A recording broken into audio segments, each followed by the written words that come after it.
Welcome to Westview GeoView podcast. Today we have special news today.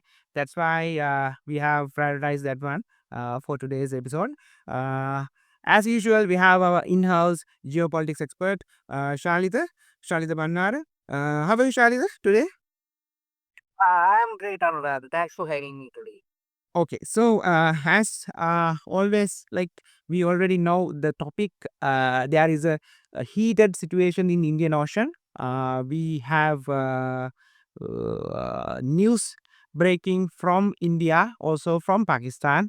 Uh, there were some incidents apparently, and to respond in response to these incidents, both nations has taken some of controversial and you know ca- could be catastrophic decisions so far. That's why we have called this episode today. Shalita, first of all, give us some briefing and some insights.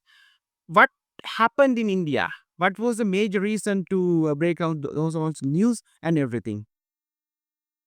Yeah, indeed, Anuradha. The thing is that India was Pakistan always a heated topic when it's come to geopolitics. Not even when it's come to geopolitics. I mean, even in Indian popular culture, Indian and Pakistan popular culture, Indian versus Pakistan cricket matches, we can see this tension between these two nations.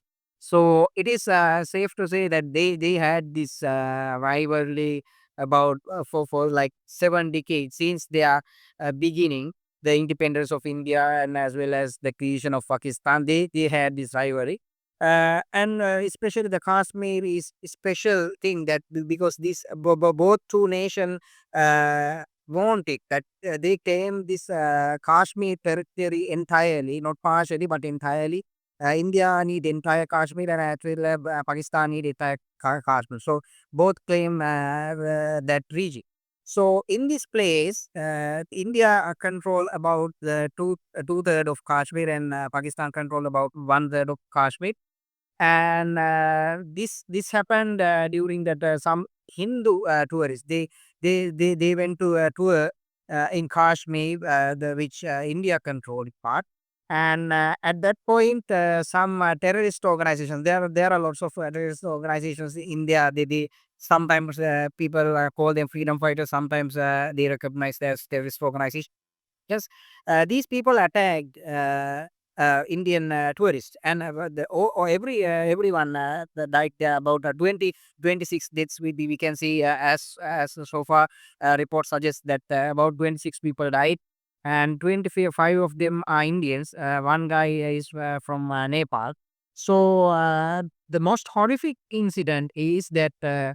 These people that these terrorist organization killed specifically Hindus. That is the major issue. That this is based on the hatred towards the religion. That is why India claiming, and also there are the evidence that they check their identities and then they killed them. They killed Hindus. So it was attacked on Hindu culture and India. So Prime Minister Narendra Modi was very furious, and Indian government absolutely they are firm on this.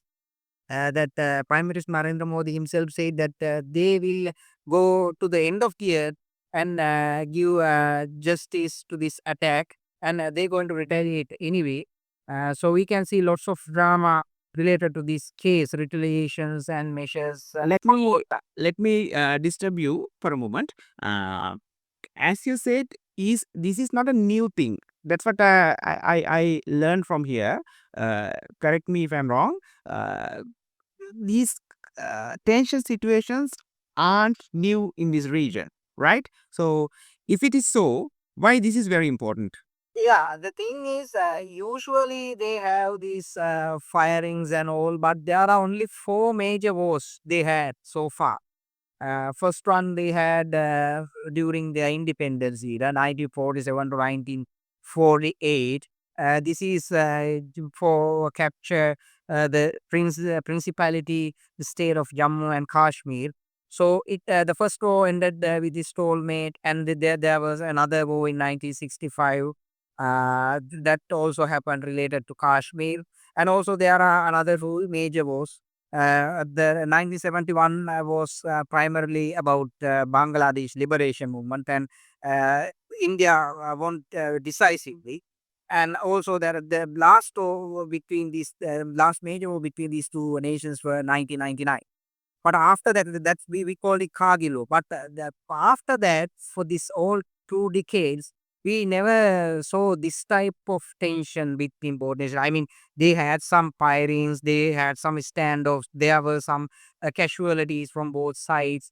But every single time we could see some peace treaties or some move toward the peace. But at this time, it is like never before. It's like this thing, some critics says that this remind him 1999 situation, the Kargil War. So this could be one of the major war, probably the fifth major war between these two nations. That is why this is very important. Right. So we can understand that that's a significant of this incident compared to the other incidents that the tension situations that we have heard before. So, however, uh, do you think the initial step that has taken from both sides will we would continue as a tension? I mean, developing tension in the region because we know that most of the cases when we into the diplomatic relations, the initial actions are a little bit harsh, but however, by the meantime, they will withdraw most of the things and they are coming to reconciliation. That's how the things works in most cases. What is your position over this situation? Because we know that South Asian region is little bit different when we compare it to the other regions of the world. So, what's your stand here, Shalita, in this way? Yeah, exactly. I'm 100% agree with you that because sometimes there are some tensions between some nations, but eventually with other international parties, they confronting it, and finally somehow they find out a way to de-escalation.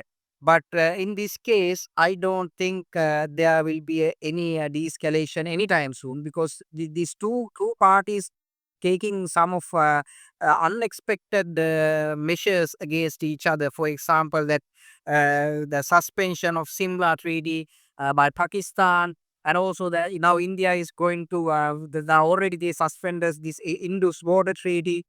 So it was very significant. Even during the Kargil war, we didn't saw this kind of things. I mean, they didn't suspend the Indus treaty during Kargil war. So this is very problematic. And also, the thing is, the Pakistan deputy prime minister said some very offensive things. I mean, he said he named he recognized these people terrorists as he condemned.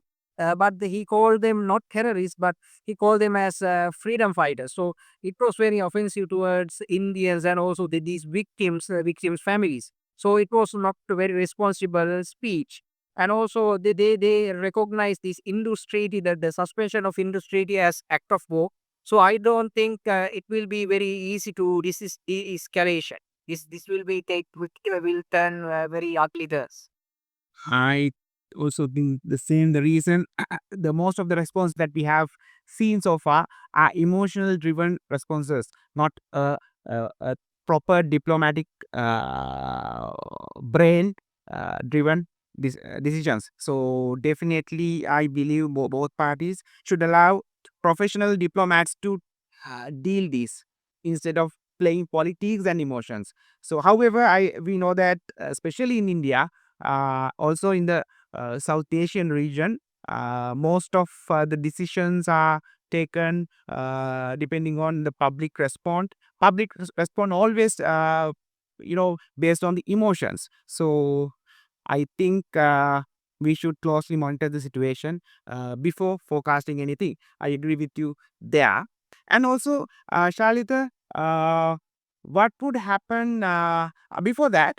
Uh, we know that there is a treaty between India and Pakistan over the water. But I think it was never treated as a weapon before. This time it seems they're going to use it as a weapon. Do you agree there? Yeah, that's the most dangerous thing because this water treaty considered one of the most successful water sharing treaty in the world. So that is the major issue, and the Pakistan depending on this water source. So the stopping it will be a very dangerous because this river system located in India, but Pakistan taking about 70% of water reserve. So it is very important for Pakistan for their agriculture, dairy use, their economy. So stopping this will be destructive. So that is why they are considering this as a an act of war. But on the other hand, India don't have any other way because India asked Pakistan from several times to dismantle these terrorist groups in Kashmir, India side. But they didn't listen. They sometimes there are some evidence they supported some of these terrorist groups. Sometimes there are no evidence, just claims. But the thing is, Pakistan never cooperated in recent history with India in these cases. So now, after several times that this water treaty went to break down, but it didn't happen. But this time, it is 100% sure this water treaty is not going to be the same as it was before. So this case will be very dangerous. So I don't think it will never be the same. Yeah. So, if this situation are going to escalate further, uh, what do you think about when we look at the world arena of geopolitics? There are power players.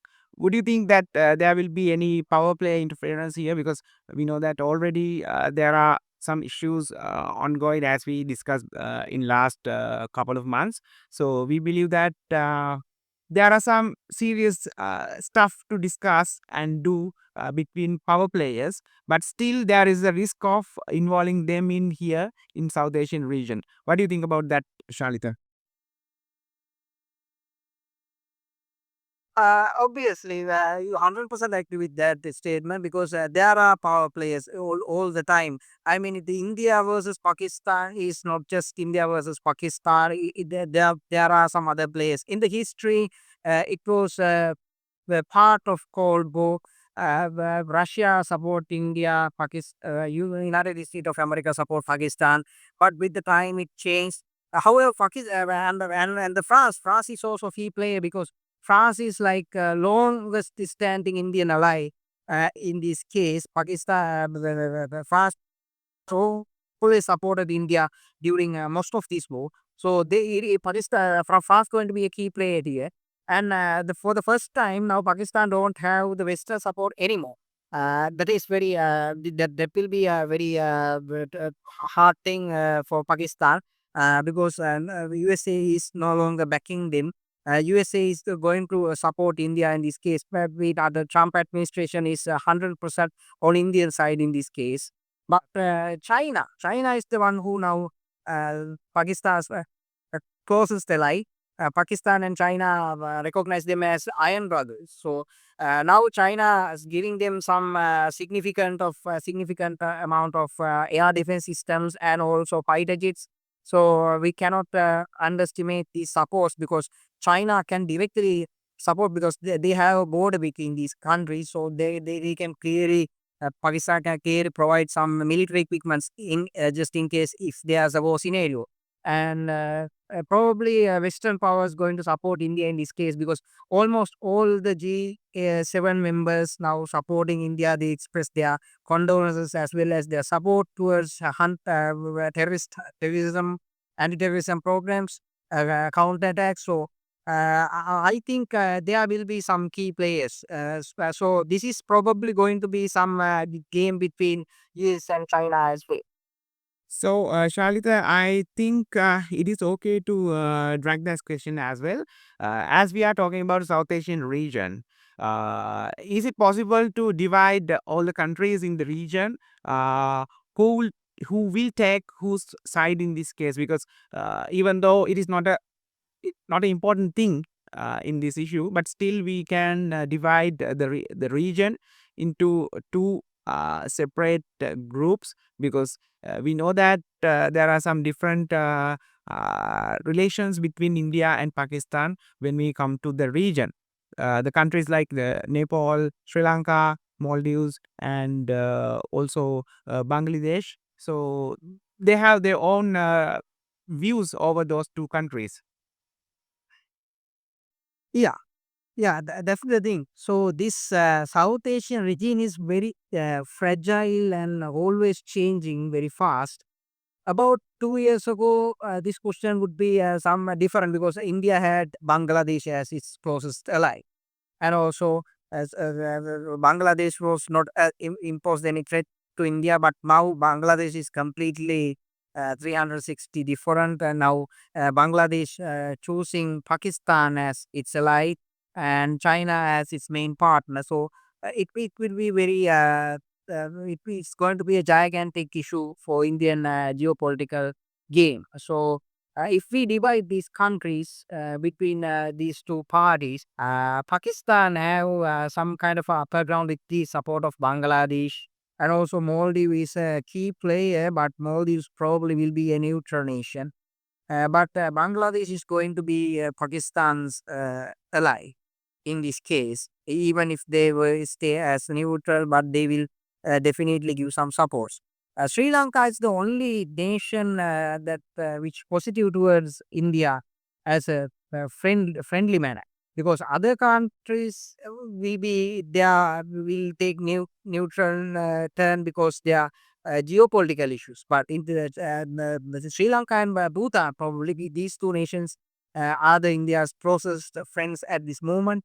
So these days, those nations will be with India, and Bangladesh will support Pakistan, and ideologically, Maldives is also going to support Pakistan. I mean, they're not going to do anything in this case, but ideologically, they're going to support Pakistan. So when it's come to South Asia, Pakistan have the upper ground. When it's come to the world, India have the upper ground with most of our superpowers supporting it. Yeah, but however, I think being close to China, sharing borders with China will play a huge role. The reason, meanwhile, if this get bad, too bad, we know that India have to protect their western borders with Pakistan. Also, they have to protect their eastern borders with China, because there won't be any aggression, but it is kind of a heated area, because already there are some conflict between India and China in the eastern side, also northern side. So I believe it will be challenging. What do you think, Shahid? The reason they have to mobilize all their military into two sides, isn't it? Yeah, exactly. That's the point. That's the whole point here. Because that when most of these people when talk about India versus Pakistan, they comparing full strength Indian army versus full strength Pakistan army. But the thing is, India cannot put its entire navy, entire army, entire air force against Pakistan, because there's a much bigger enemy, China. China already occupying about 48,000 square kilometers, which belong to India. Especially, we know there are some border disputes for past few years, and China he captured some parts belong to India. They had some parts captured about decades ago during Nehru era. So China already occupying 48,000 square kilometers, which belong to India. So India have to put some kind of their military build-ups in these parts, in Galwan Valley, in Assam, and in these parts. So, and also they have to pay attention to the sea and border between Bangladesh and India, and also they have to keep eye on the situations in Myanmar, because Myanmar already having a civil war. So India have to pay attention to that part, because they that could be there could be some smugglings and all that. So India have to protect all these borders, as well as they have failed that probably they don't need to have pay attention towards the Sri Lankan side, but all the other sides India have covered. In this case, India cannot mobilize their entire military against Pakistan. When we see hand to hand, kick to head, we know India has the upper hand. But when it's come to divide these things, Pakistan also, we can see some similar powers going to clash. That is the thing. So the India has to put as about, if we divide India's power to half, it will be very similar to Pakistan military power. So this is the case. So India, we cannot compare India's entire military strength versus Pakistan's entire military strength, because India is now in very difficult position. So I think probably there will be some limited strikes. We can already see that Indian Air Force doing some these exercises. They testing some missiles, and India's aircraft carrier is now near to Pakistan sea border. So there will be some limited military operation, but the long term, full scale, all out war will be destructive for both sides. However, Shalita, I think one of our key topics that we had discussed before, I would like to drag one of those, one of most important one, because even though these aggressions and everything are like in the ground, in the real world, but I noticed one thing that I would like to bring up here in the table, so then you can feed it whether it's correct or wrong. Uh, I have seen some of TV series, movies, and some of that blockbuster productions from Indian side uh, over these kind of wars. This is not a new thing, but I saw it like at least in last 5 years or maybe 10 years. They were producing these kind of stuff in the mass scale. Is there any kind of like role of those kind of soft power tools when we look at the situation right now? Of course. I mean, people think the cinema industry is just for entertaining people, but it's 100% wrong. Cinema is also there to feed propagandas as well. So, India obviously using cinema as a propaganda tactic to make to show its military strength, because we can't always do these wars and military exercises to show our flex our muscles, because it is very expensive. So this is why nations, not just India, countries like Russia, United States, China, almost all powers and even minor powers using this tactic, the war propagandas. So it is definitely playing a role. There are some several purposes. First one is keeping patriotic vibe in the population. The people usually use these type of movies for that, and also for increased recruitments. We know after some war movies, it led to increase some recruitments. It happened all the times. We know that the most popular case is that it happened in America.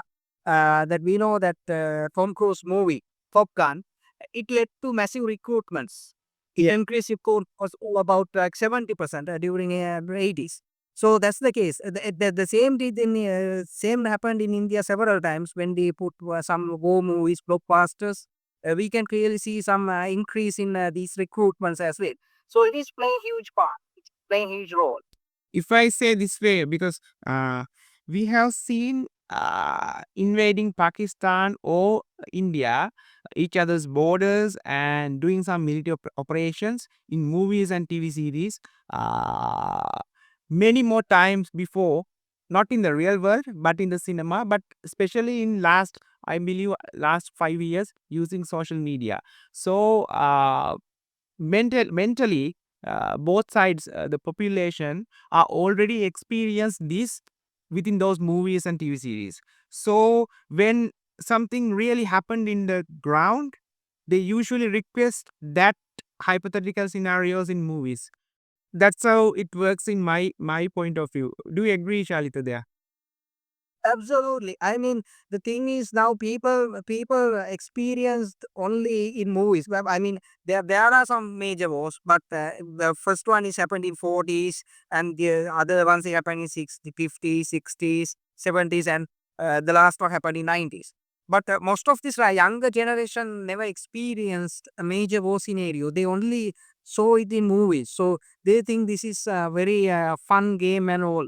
But the most of people don't understand the reality, because the war, if there's a major war erupt, it will be very destructive, because it's going to be much worse than Kargil war. It's going to be much worse than 1971 war. It's going to be much worse than any war. It happened between India versus Pakistan, because now technology is like completely different. The now warfare is totally different. Both these nations didn't experience this kind of a major war for at least for 2.5 decades. So this is going to be destructive, because we can see as clearly what's happening in Russia and Ukraine. But the thing is, the Russians and Ukrainians are born to do these things. They know how to handle the pressure of for long time, long term. But it is very different to South Asians. South Asians are very patriotic during the peacetime, but when it's come to war, it will be very traumatized to them, because they cannot take a long term war uh, properly when it's compared to West and some Eastern Asia. So that is the thing. So it is some people are very hate this war so badly, because they know this, they saw it in the movies and all. So that is the case. In movies, it is like very patriotic and all that, but when it's come to reality, it is very devastating for both parties. However, at the end of the day, this is how soft power is working. I mean, soft power can increase hard power, because when we put lots of propaganda movies to the society, it eventually generates some kind of a attention for the defense mechanism in the country. So it is eventually helping for recruitments. It is eventually help to keep up the moral of military. So soft power is a key tool in these type of cases. Yeah. So, it is kind of an important thing to us, because we have a separate series for the soft power.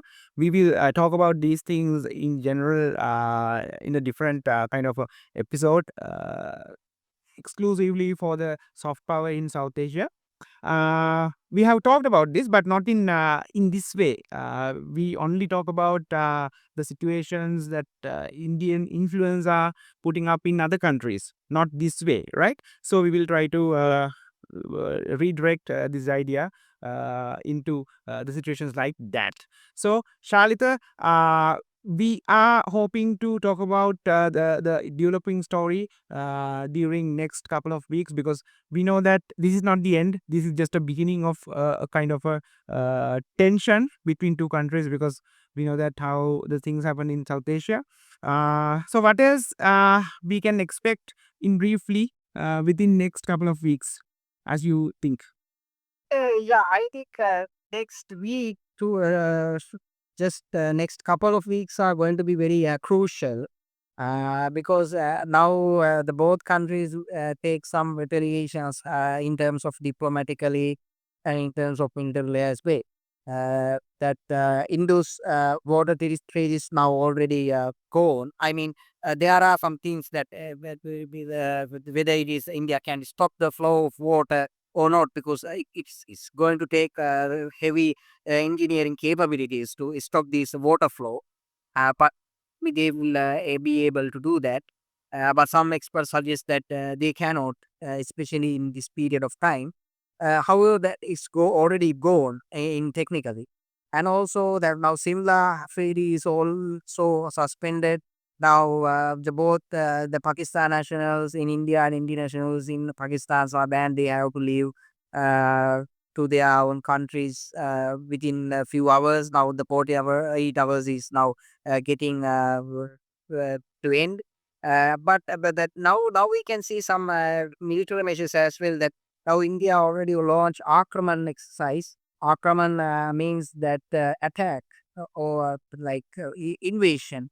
The meaning of Akraman. So India launched Akraman exercise. Now the Indian Air Force is now doing some exercises related to military escalations. Now Indian aircraft carriers near in Pakistan, and Pakistan military also mobilizing their army to the borders. So anything can happen. Some reports even suggest right now there are some fascists in just few minutes ago. Some sources reported some clashes between Indian military and Pakistan military. So by even few within next few hours, it can be a massive war. If this situation is that fragile, that dangerous, and also we cannot see any mediator in this case because now world is totally a mess after the Russian invasion of Ukraine, because now world rules and regulations, international organizations are in very weak position to make some kind of a negotiation. It is another part that we should talk about in our future episode. So I would say this way: there are two angry nations face to face, and there is no moderator so far. So we are expecting. We pray for to have a moderator as soon as possible. As Shahita said, it is kind of a it is not a good news to hear to anyone. Absolutely. So But the thing is yeah, that usually United States America was the broker between broker may make the deals between India versus Pakistan. But I'm doubt that any nation can moderate this type of heat. definitely, definitely. So Shalita, thanks for joining with us, and thanks for listening, everyone. We will update you through our website, westvu.com. So you know that VU, we read it as view, right? So if someone had any confusion about our name, that's how we pronounce it. Thanks for listening. Do not forget to subscribe our channel, and do not forget to share this video with your friends and in the social media. So we will try to give you the latest and insightful information through our platforms, including our website and also our YouTube channel. So that's all for today. We will meet very soon with a new episode with a special topic.